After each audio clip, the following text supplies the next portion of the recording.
As a first-year teacher, I was fortunate to have a colleague right across the hall who took me under her wing. We taught different subjects, but she helped me understand the art and science of teaching.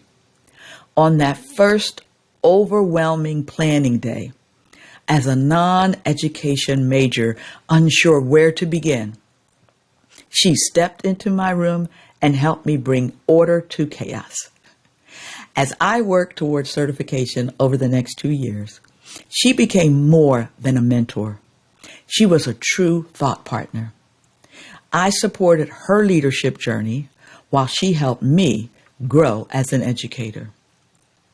Together, we sharpened our skills, challenged one another, and became better professionals through shared experience. So today I'd like to talk about reimagining mentorship. You see, when we think of mentorship in education, many of us envision a seasoned principal guiding a novice assistant principal, a hierarchical relationship based on experience gaps and positional authority. While traditional mentorship certainly has its place, peer mentorship represents a fundamentally different approach with unique advantages for developing educational leaders. Unlike hierarchical mentoring, peer mentorship creates horizontal relationships between educators with similar experience levels but different strengths and perspectives. As Drago Severson and Bloom DiStefano explain, peer mentorship models honor the expertise that exists within all educators and create spaces for mutual growth rather than one-way knowledge transfer. So this shift from viewing mentorship as something done to developing leaders to something done with them unlocks powerful learning opportunities that traditional models often miss. The benefits are substantial. Peer mentors typically feel more comfortable discussing genuine challenges, taking risks, and being vulnerable, essential conditions for authentic leadership growth. The reciprocal nature of these relationships also means that both parties develop simultaneously, creating learning ecosystems rather than isolated developmental experiences. So let's discuss 3 effective peer mentorship structures. The first structure is critical friends groups. So in order to implement a critical friends group, I want to talk about the implementation guidelines. Form groups of 4 to 6 educators in similar leadership roles, but from different schools. Next, schedule monthly 90-minute structured meetings with rotating facilitation. And last, use protocols like consultancy or tuning to examine leadership dilemmas. Now, here are the necessary conditions for success. First, you have to have clear norms establishing confidentiality and constructive feedback. Next, train facilitators, at least initially. Ultimately, the goal is to have the group take over that role as facilitators. And last but not least, administrative protection of meeting time, critical. There are some potential challenges, so let's discuss those. Critical friends groups can devolve into complaint sessions without structured protocols. So to combat this, you will require each meeting to produce actionable next steps and beginning each session with progress updates from previous meetings. The next structure I want to talk about is leadership learning partnerships. So what are the implementation guidelines? Well, first, pair two leaders with complementary strengths for semester-long partnerships. Next, schedule bi-weekly 45-minute conversations centered on shared readings or leadership problems. Third, include quarterly school visit exchanges. So what are the necessary conditions for success? Well, first, thoughtful matching based on skill inventories, followed by structured conversation guides for initial meetings. And next is regular reflection on partnership value. Now, once you've done those things, I want you to also be aware there are some potential challenges. And I know you can think of these right off the bat. The first is scheduling conflicts often undermine these partnerships. That is a potential challenge. So how do you address that? You do that by incorporating partnership meetings into contractual professional development time and encouraging virtual options when in-person meetings aren't feasible. The third structure I want to discuss is cross-role mentorship networks. So let's look at the implementation guidelines. First, you want to create diverse groups, including teacher leaders, assistant principals, and principals. Focus on specific leadership capabilities. For example, instructional coaching or budget management.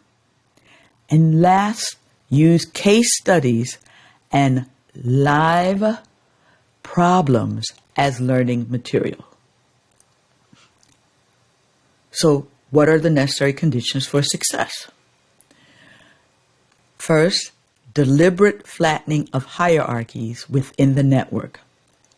Next, recognize and honor each member's unique expertise.